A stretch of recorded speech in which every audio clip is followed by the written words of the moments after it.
মিলের খরচে খাবো, মিলের খরচে খাবো, তারা বলছেন খরচে খাবো।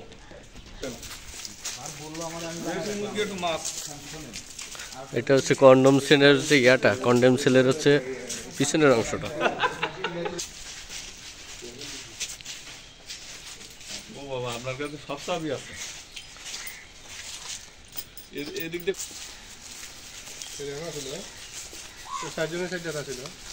আসামিরা কি এর ভিতরে থাকে?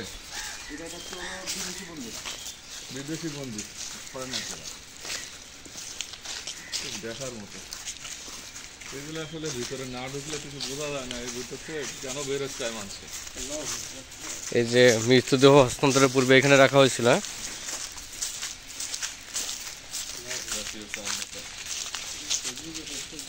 জাদুঘরটা কই ভাই?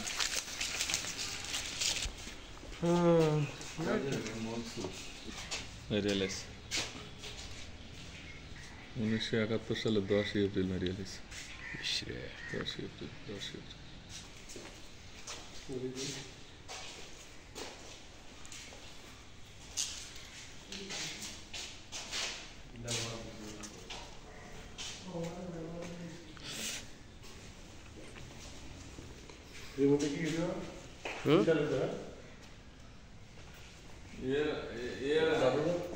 এগুলো দেখতো কারা? যখন জেলখানা ছিল তখন দেখতো কারা?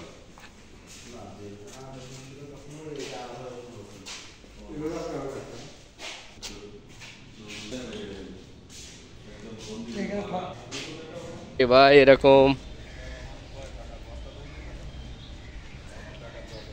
তারপর বেশ কিছুদিন এখানে ছিল, তারপরে সে চিকিৎসাধীন চলে গেল পিজি হসপিটালে। আচ্ছা, ওখানেই থাকতো। এর ভিতরে তো বন্দিরা তো থাকতো, বেরোইতে পারতো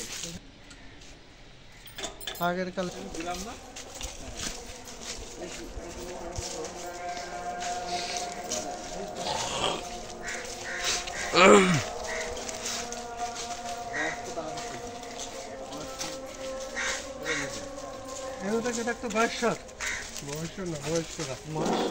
বয়স্ক যারা একটু বয়স বেশি। ওরে বাবারে, এখনো কই? ওই যে ওইখানে যে শেষ।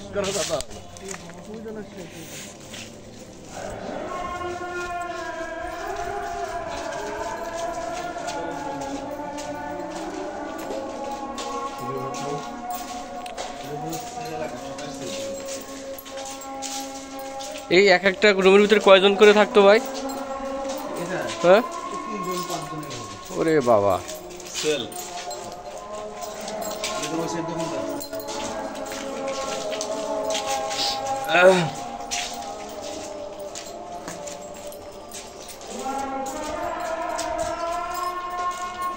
বাপরে বাপ, এগুলো আমরা সিঙ্গেল সেল।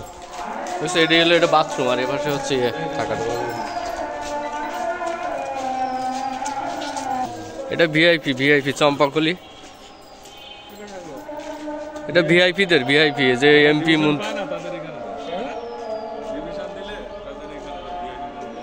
এখানে খাট দেয় মনে হয় নাকি? ওই যে খাট, টেবিল, চেয়ার, পেপারও দেয় মনে হয় প্রতিদিন। বিরল কারাগার। এনে এই যে 2 তলা 3 তলা সব জায়গায় কারাগার এগুলো। এটা হলো মধুমতি।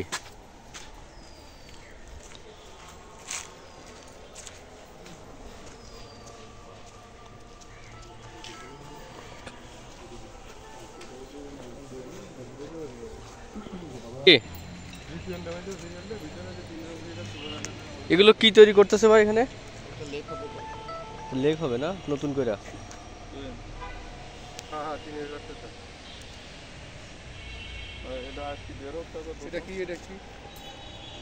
এটা লেক তৈরি করতেছে। আরে বাবা রে বাবা, জাদুঘর তৈরি হবে।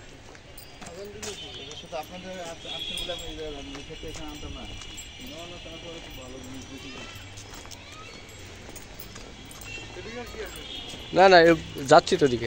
আসা